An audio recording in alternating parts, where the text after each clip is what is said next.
people like me. You need people like me so you can point your f***ing fingers and say, that's the bad guy. That's the bad guy. That's the bad guy. That's the bad guy. That's the bad guy.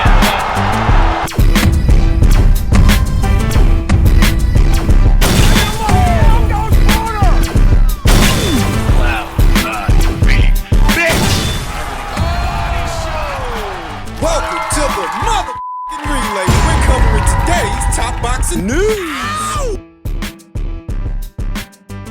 Okay, we'll start with this. Our continued coverage of the controversy at the Paris Olympic Games. Olympic boxer Emain Khalif calls for the end to bullying of athletes, contrasting ideologies in association with this fiasco, where both sides of the aisle could claim that they're being bullied in a manner of speaking. The Algerian athlete spoke about her tumultuous Olympic experience on Sunday night in an interview with SNTV, a sports video partner of the Associated Press. I send a message to all the people of the world to uphold the Olympic principles and the Olympic Charter, to refrain from bullying all athletes, because this has effects. Well, I think when the Olympic Charter was made, they had it in mind that XX athletes would be facing other XX athletes. If this changes that, then it's not the Olympic Charter you're asking people to uphold. Khalif said in Arabic, it can destroy people, it can kill people's thoughts, spirit, and mind. It can divide people, and because of that, I ask them to refrain from bullying. So where the two athletes at the center of this controversy may feel like they're being bullied due to people's reactions to their continued participation, the athletes opposed to their continued participation may feel like they are being bullied by the IOC to go along with this, even though they don't agree with it. The 25-year-old Khalif acknowledged the pressure and pain of enduring this ordeal while competing far from home in the most important event of their athletic career. I am in contact with my family 2 days a week. I hope that they aren't affected deeply, she said. They are worried about me. God willing, this crisis will culminate in a gold medal, and that would be the best response. The vitriol stems from claims by the IBA, which has been permanently banned from the Olympics, that they both failed unspecified eligibility tests for the women's competition at last year's World Championships. One is left to wonder, if the IOC's running a show, why don't they just conduct their own tests? Khalif declined to answer when asked whether she had undergone tests other than doping tests,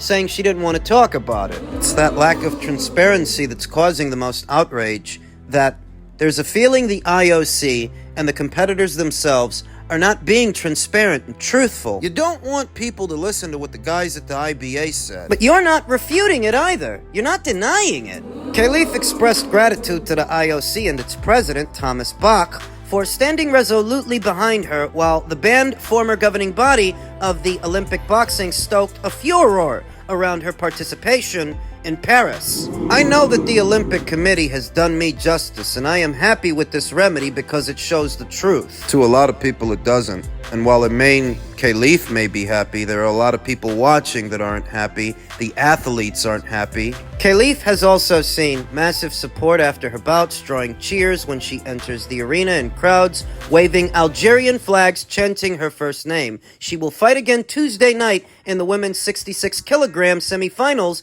at Roland Garros. Is it bullying to raise the concerns that are being raised? Khalif repeatedly made it clear she won't allow chatter or accusations to deter her from attempting to claim Algeria's first Olympic gold medal in women's boxing, but the concern is whether or not Khalif should even be there. Some people don't think Khalif should. I don't care about anybody's opinion, Khalif said a day after she beat Anna Luka Hamori of Hungary. I came here for a medal and to compete for a medal. I will certainly be competing to improve and be better, and God willing, I will improve, like every other athlete. It's disingenuous to present the issue as such. Like every other athlete, I don't think every other athlete has gone through this scrutiny. There is a reason for it all, and because the IOC isn't being transparent, they're just making it worse, creating that divide. Although she is aware of the worldwide discussion about her, Khalif said she has been somewhat removed from the uproar. Honestly, I don't follow social media.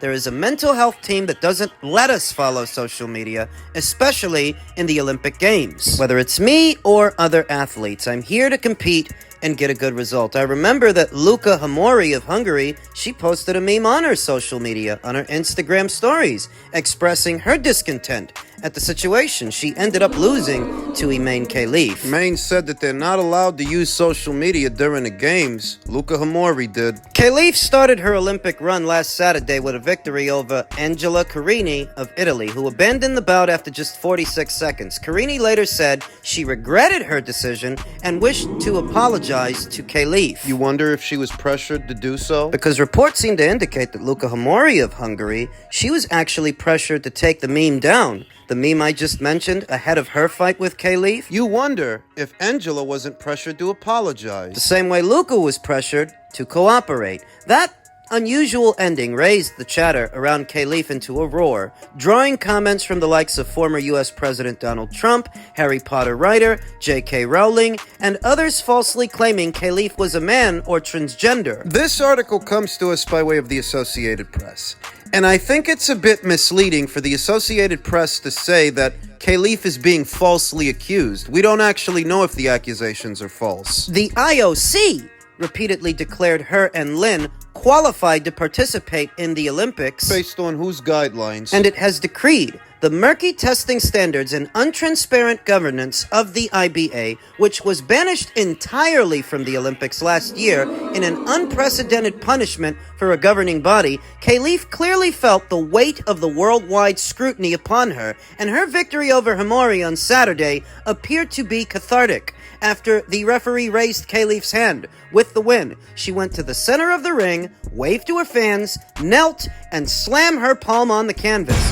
her smile turning to tears. I couldn't control my nerves, Khalif said in the interview, because after the media frenzy and after the victory, there was a mix of joy, and at the same time, I was greatly affected because honestly, it wasn't an easy thing to go through at all. It was something that harms human dignity. The funny thing is, the people on the other side of the aisle, they could say the same thing. They could make the same argument. She had competed in IBA events for several years without problems until she was abruptly suspended from last year's World Championships. The Russian-dominated body, which has faced years of clashes with the IOC, has refused to provide any information about the tests. So why don't the IOC just conduct their own and publish the findings? If you've got nothing to hide, then you've got nothing to worry about. In fact, I feel like we've been hearing more from the IBA, statements that are direct. Even if the claims are explosive, they are finite. The IOC can disprove them at any time. They choose to be vague. If the nature of the controversy is people at the IBA claiming that these athletes have XY chromosomes, why don't you just conduct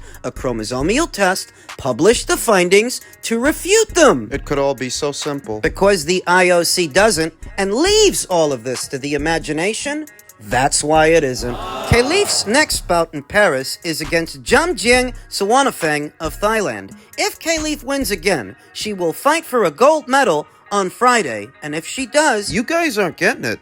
The stir that this has created, the uproar, it's not gonna stop when these games stop. Yes, the issue involves the dignity and honor of every woman and female, Khalif told an Algerian broadcaster in brief remarks on Sunday after beating Hamori. The Arab population has known me for years and seen me box in the IBA that wronged me and treated me unfairly, but I have God on my side. Khalif says that this involves the dignity and honor of every woman and female, but not every woman and female is on board with this. Some are under the impression that Khalif is a biological male, and they're not okay with that. So if the IOC is aware of this, and they have been all this time, allowing Khalif to participate in these games will be interpreted as a direct betrayal. It's not going to stop after these games stop. The outrage that you're seeing now may follow the IOC well after these games are over. If they think they can just turn their cheek and look the other way long enough that Khalif can win a medal, this is going to follow you guys long after Khalif wins a medal, if Khalif does win a medal.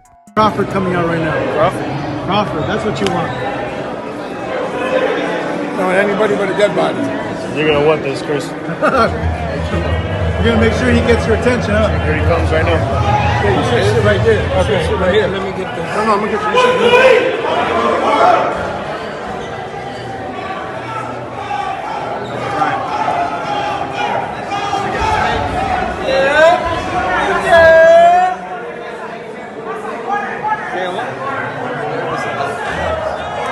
I think you saw from Terrence tonight.